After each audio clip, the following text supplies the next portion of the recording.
So far, we've talked about the process of glycolysis and how glycolysis converts glucose into pyruvate, creating 2 molecules of ATP in the process. We've then talked about how those molecules of pyruvate will enter into the citric acid cycle through the intermediate of acetyl-CoA, which liberates another 2 molecules of ATP. The next stage in the process of cellular respiration is the electron transport chain. The point of the electron transport chain is to take the NADHs and FADH2s created from the citric acid cycle and convert them into a bunch of ATP.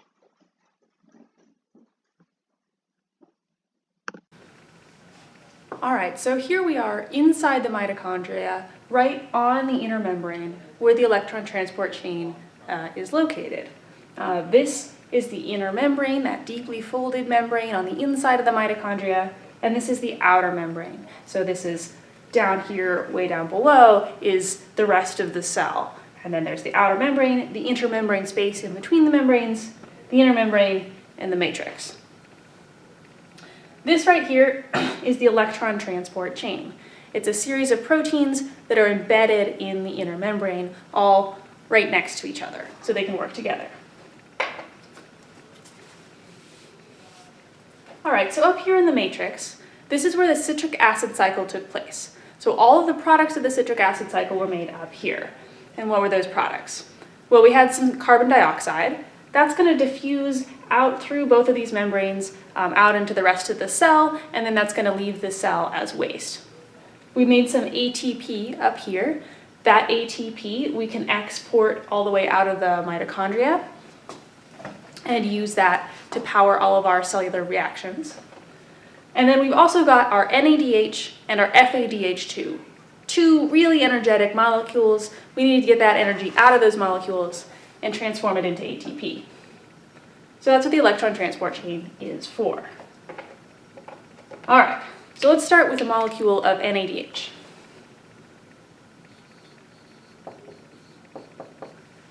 NADH is going to donate 2 of its electrons to the electron transport chain.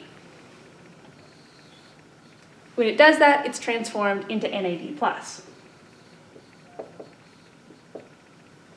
Those 2 electrons that it's donating to the electron transport chain, those 2 electrons were in the bond that held the hydrogen onto the rest of the NAD.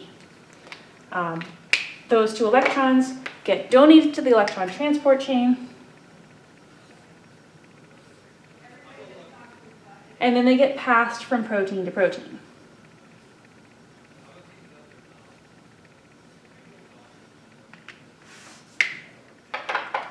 Now, what happened to the H of the NADH? Well, that hydrogen, which is now a positively charged hydrogen or just a proton, that hydrogen gets pumped by the energy of these electrons through the membrane.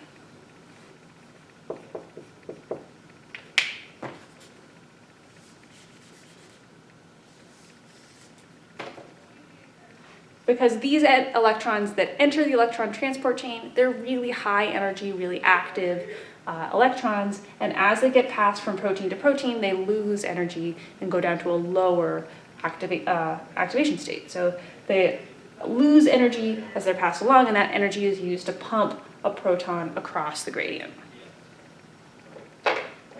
So where do these electrons wind up? They can't just keep going forever. They have to have a destination. Well, their destination is an oxygen molecule.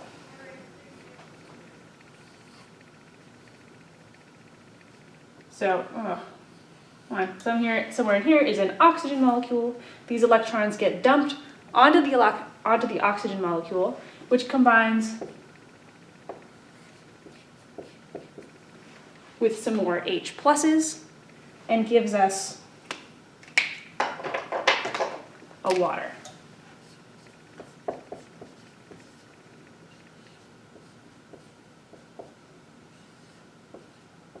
There we go. So our electrons were donated by NADH and accepted by oxygen. Now how about those FADH2s? Where do they come into the picture? Well, they also donate electrons to the electron transport chain. They don't donate quite to the exact same protein but it doesn't really matter.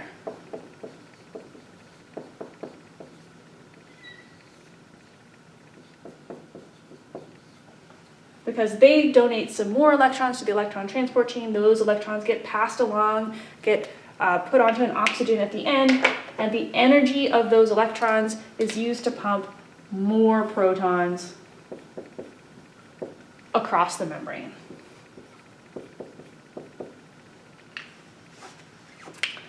All right, so what do we have? We have an electron donor, we have another electron donor, and we have an electron acceptor.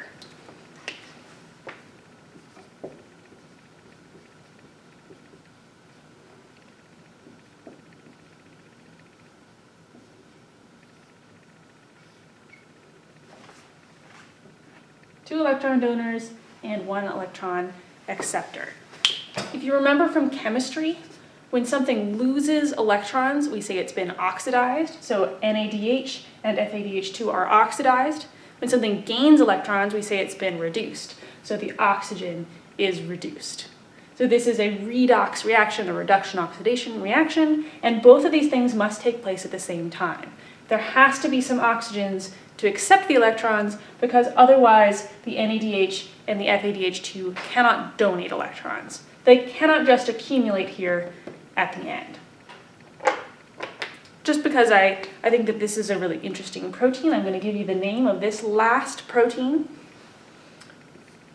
The last protein in the chain is called cytochrome oxidase.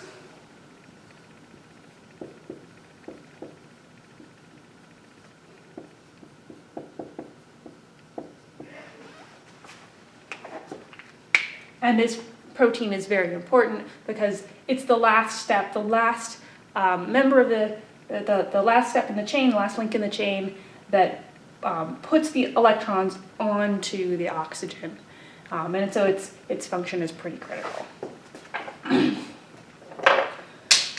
All right, so what have we accomplished with all of this electron passing? What we've accomplished is that we've increased the concentration of protons on this side of the membrane, and we've decreased the concentration of proteins on this side of the membrane. I'm going to give myself a little bit more space and erase some stuff.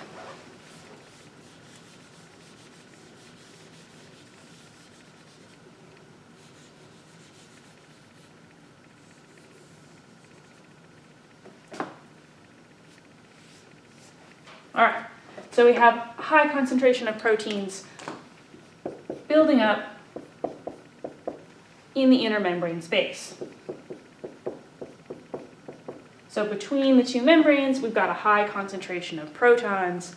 Well, what's that going to do for us? We're going to turn to our good old friend ATP synthase. This is the same ATP synthase that we found in the chloroplast.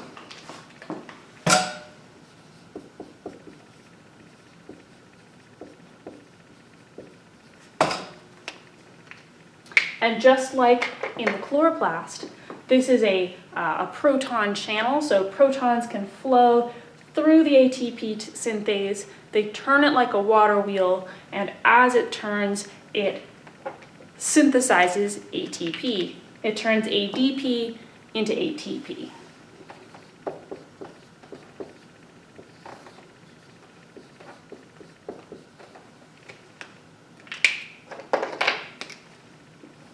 And it allows protons to flow down their gradient from high concentration to low concentration.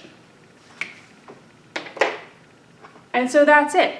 That's how we get our energy out of glucose. We break it into smaller and smaller and smaller molecules. We harvest that energy. We store it temporarily in NADH and FADH2, and we get the energy out by using an electron transport chain with oxygen as the final electron acceptor. What happens if you don't have any oxygen? Well, that means that oxygen isn't here to accept electrons. And if oxygen can't accept electrons, that means that NADH and FADH2 cannot donate electrons, because those electrons have to go somewhere, and if they're not going to oxygen, well, that's not going to work out.